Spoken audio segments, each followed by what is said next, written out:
Convido vocês a virem comigo resolver essa questão, que está pedindo para nós usarmos apenas nossos conhecimentos de sucessões e séries para acharmos a fórmula que dá a área da região S indicada na figura, sob o gráfico da função y igual a x ao quadrado.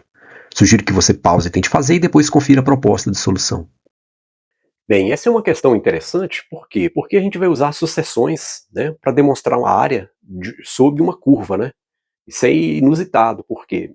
Porque, na verdade, se você já fez um bom curso de cálculo, você sabe que olhando para cá, pelo teorema fundamental do cálculo, você resolve isso no estalar de dedo, de cabeça. Você só olha, né? Porque essa função tem uma primitiva imediata, né? Então você já diz quanto que é essa área. Mas não é nosso objetivo, nós estamos na educação básica, então a gente vai usar apenas sucessões e séries, né? Soma dos termos de umas sucessões que a gente definiu, chamou de séries, para resolver esse tipo de questão, né? Na verdade, é só uma forma, né, rudimentar, eu diria, né, como Eudoxo, na verdade, fazia, né, para calcular áreas lá na Grécia. Claro que ele não calculava áreas desse tipo, até porque os planos cartesianos é século XVII, XVIII com Descartes, não é verdade? Mas veja que o método da exaustão dele é que deu essa ideia do cálculo aí, né? Antes dele Demócrito, depois Eudoxo e assim por diante. Veja o seguinte, a ideia é, eu vou colocar uma lupa aqui para facilitar nosso entendimento, ó. Eu estou com essa curva, né, tocando aqui, que é a parábola. Veja, a ideia é construir retângulos de base D aqui, ó. Vou construir vários retângulos, todos de mesma base, sacou? Ó. Mas quando eu faço isso, eu percebo o quê? Que eu percebo que fica umas brechinhas, né? Veja que a parábola vai crescer lá para o infinito, ó, e eu posso ir criando até um certo ponto de parada, que aqui a gente chamou de A. Bom, como resolver o problema dessas brechinhas? Bom, é simples, eu só preciso criar mais retângulo aqui dentro. Quanto mais retângulo eu colocar aqui dentro, ó, quanto mais próximo eles estiverem, né? Quanto mais retas paralelas eu traçar aqui, mantendo sempre a mesma base aqui, né? Eu vou chamá-las de D, eu vou conseguir fechando esses buracos, né? Se eu coloco um retângulo no meio aqui, ó, percebe que agora eu já diminui? Se eu coloco o outro aqui, ó, já diminui os buracos, ó. Sacou? Então essa é a ideia, ok? Como é que a gente vai encarar isso aí sem falar de cálculo integral? Simples, ó, vamos usar só o que a gente já estudou, sucessões e séries, tudo bem? Note o seguinte, quando eu colocar aqui o primeiro D, vou colocar D, D, né, assim por diante, ó.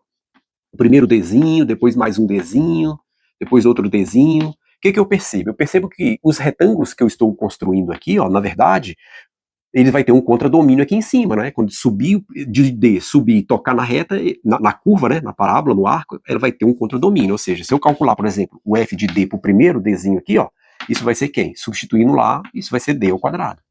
O segundo vai ser 2D, né?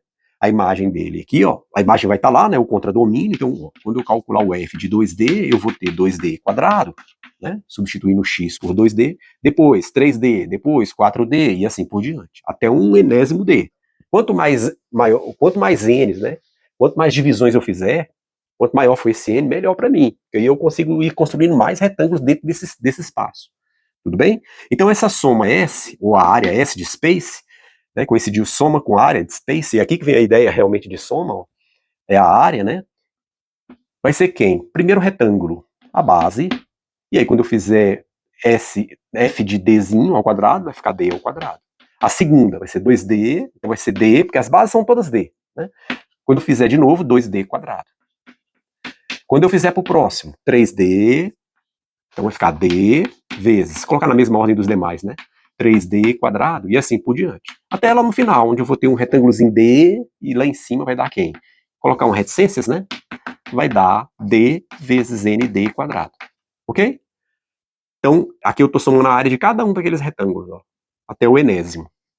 Bom, o que eu noto dessa soma? Eu noto o seguinte, ó, que todas elas eu tenho aqui D ao cubo. Aqui, quando eu fizer o quadrado, ó, vai dar D quadrado com D, vai dar D ao cubo. Aqui, quando eu fizer D quadrado com D, vai dar D ao cubo, e assim por diante. Ó, D quadrado com D vai dar D ao cubo. Então, eu tenho D ao cubo, ele é fator comum, vou colocar ali em evidência. Então, aqui vai ficar com o quê? Com 1. Quando eu tirar ele daqui, vai ficar ainda o 2 ao quadrado. Quando eu tirá-lo daqui, vai ficar o 3 ao quadrado, e assim por diante. Até quando eu tirá-lo do último lá, ó, D quadrado vezes D é D ao cubo. Quando eu tirar, fica só o N ao quadrado. Ora, ora, ora, onde chegamos? A soma dos quadrados, né? Dos N primeiro naturais. Nós já demonstramos isso, né? Percebeu? Olha que interessante. Então a minha soma, na verdade, ou a minha área, meu space lá, será D ao cubo vezes, se eu estou indo de 1 a N, é quem? N vezes N mais 1 vezes 2N mais 1. A gente já demonstrou essa relação, eu vou deixar indicada a aula que a gente demonstrou. Agora eu preciso só fazer algumas manipulações algébricas, tá? Agora é que mora o perigo. Ó. Porque veja, eu estou aqui com d ao cubo. Será que eu consigo um n ao cubo dessa bagaceira? Consigo, né? Ó, esse n está multiplicando e aqui também está multiplicando. Se eu tiver alguém multiplicando por n para dar n ao cubo e acompanhar esse cara, resolveria meu problema. Então eu vou multiplicar por n quadrado. Eu posso? Desde que embaixo também eu multiplique. Porque isso aqui, na verdade, é 1, né? Ele dividido por ele mesmo é 1. E multiplicar por 1, ele é elemento neutro, não alterei nada. Então esse d aqui, ó, ao cubo, vezes n com esse n quadrado, a ordem dos fatores não altera o produto, né? Eu vou ficar com o que eu queria, ó. D ao cubo, n ao cubo. Tudo bem? Então esse d vazou, porque ele virou ao cubo com esse e tá juntinho aqui representado. Depois, o que eu vou ficar? Eu vou ficar com n mais 1, vezes 2n mais 1, e embaixo, o n quadrado já vazou, né? Que eu coloquei ele aqui, junto com esse. E embaixo eu tô com 6n ao quadrado. Ok? Bom, esse formato vertical é ruim de fazer as contas, mas tudo bem, a gente vai tentar se virar no espaço aqui. Ora, quem é... Isso aqui eu posso escrever como sendo dn ao cubo, né? Mas quem é dn? Veja, meu intervalo está indo de 0 a a, né? 0 a a. Então o meu dn, na verdade, seria quem? Seria essa base aqui, né? Esse dn seria o meu próprio a, né? Estou fazendo d n vezes, né? Então isso daqui, na verdade, ó, vou colocar aqui repetindo, e vou até melhorar, já que o espaço aqui deu, eu vou colocar assim, ó. Eu posso escrever isso aqui como sendo 1/6 vezes n mais 1 sobre n, vezes 2n mais 1 sobre n. Tudo bem? Porque aí, ó, n mais 1 vezes 2n mais 1 está aqui. Embaixo, 6n quadrado é quem? É 6 vezes n vezes n. Tudo bem? Então, vou subir aqui, ó. A soma que eu estou querendo, na verdade, é, no lugar do dn, a gente viu que ele é o próprio a, porque eu estou pegando o intervalo de 0 até a. Então, eu estou com a ao cubo, né? Porque ele está elevado ao cubo, ó, vezes 1/6.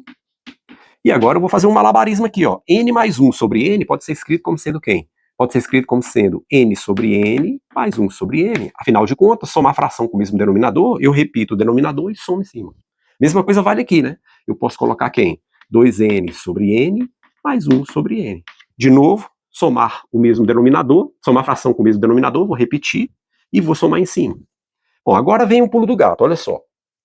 1 sobre n, né, que é a harmônica, deixa eu só melhorar, esse n sobre n aqui tá destoando. Então vamos colocar aqui, ó, a ao cubo sobre 6 vezes. Isso aqui é 1, né? Vou colocar aqui, ó, 1 mais 1 sobre n vezes 2 mais 1 sobre n. Tudo bem? Tava destoando esses caras, agora não tá mais. Só essa harmônica aqui, 1 sobre n, como é que ela funciona? Ela funciona assim, ó.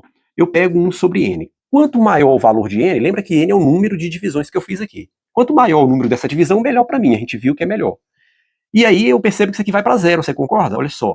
Quando eu pego, por exemplo, vamos pegar de 1 em 1, não. Vamos pegar de 10 em 10, que é mais rápido. Quando eu pego 1 sobre 10, o que eu tenho? Tenho 0,1. Não é verdade? Se eu pegar 1 sobre 100, eu tenho 0,01.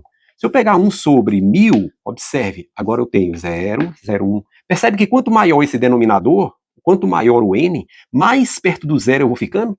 Na verdade, ó, 0,0. Se eu pegar 10.000, vai dar mais uns, vai ficar cada vez mais próximo do zero. E é exatamente o que a gente quer, né? Que esse n cresça muito, para ter muito retângulo aqui dentro e a gente tampar aqueles buraquinhos.